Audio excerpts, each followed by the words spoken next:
Shalom saudaraku, bagaimana kabarnya? Kembali berjumpa dengan saya Susi dalam program Tuntunan Ilahi. Dan hari ini kita sampai di hari yang ke-177. Mari kita berdoa.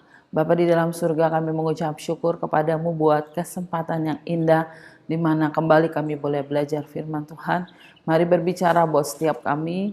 Jadikan hati kami seperti tanah-tanah yang subur sehingga benih firman-Mu akan bertumbuh dan menghasilkan buah di dalam hidup kami. Terima kasih ya Bapa. Dalam nama Yesus kami sudah berdoa dan mengucap syukur. Haleluya. Amin. Puji Tuhan saudaraku, saya memberikan judul Kebun Anggur Nabot ya. Dan nats pembacaan kita diambil di 1 Raja-Raja pasal 20 sampai 21. Dan dalam 1 Raja-Raja pasal 21 ayat 1 sampai 29 berbicara mengenai peristiwa ini ya. Nabot adalah orang Israel. Punya sebuah kebun anggur di Yisrael, samping istana Ahab ya.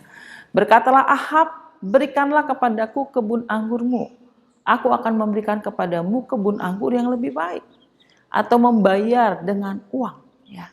Tetapi jawab Nabot, ayat yang ketiga, kiranya Tuhan menghindarkan aku daripada memberikan milik pusaka nenek moyangku kepadamu.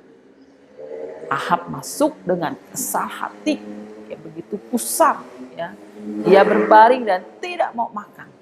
Lalu datanglah Isabel, istrinya ya, memberikan nasihat ya, cuma nasihat ini adalah nasihat yang salah. Dia menghalalkan segala macam cara ya supaya bisa mengikuti keinginan suaminya. Ya, dikatakan bagaimana Isabel membuat surat ya dengan cap materai raja ya, diberikan kepada tua-tua, kepada pemuka-pemuka ya. Kemudian Nabot diundang ya. Kemudian Nabot dituduh ya telah mengutuki Allah dan raja. Sehingga Nabot pun harus dilempari batu sampai mati ya.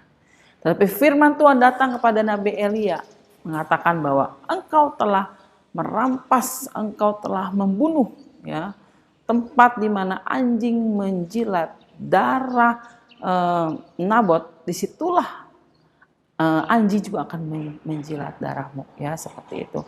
Dan bagaimana Tuhan menghukum juga semua keturunan laki-laki dari Ahab ya. Tetapi kita bisa melihat bagaimana Ahab itu mengoyakkan pakaiannya. Ahab menyadari kesalahannya. Ahab merendahkan diri ya, sehingga hukumannya itu ditunda ya oleh Tuhan ya. Dari peristiwa ini kita belajar saudaraku bahwa Ahab itu diperbudak oleh keinginan yang salah ya. Dia mengingini milik orang lain ya. Dia mau supaya keinginan dagingnya itu dipuaskan sehingga akhirnya dia bisa berbuat sesuatu yang jahat ya, seperti itu. Saudaraku, hati-hati dengan keinginan kita. Tidak salah kita punya keinginan, tetapi jangan sampai kita memiliki keinginan yang salah.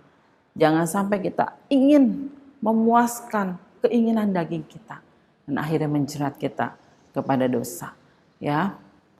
Dan mari jangan biarkan pengaruh-pengaruh negatif yang ada di sekitar kita, mungkin pengaruh dari dunia ini atau mungkin pengaruh dari lingkungan yang bertentangan dengan firman Tuhan itu akan mempengaruhi kita ya.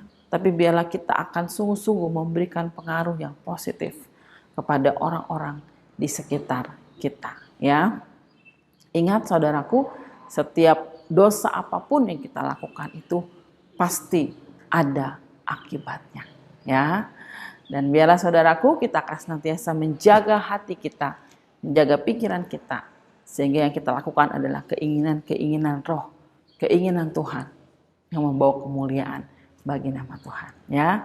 Oke saudaraku, dan nats yang akan kita baca besok diambil dari 1 Raja-Raja pasal 22 dan 2 Tawarik pasal 18. Tuhan Yesus memberkati kita semua. Shalom.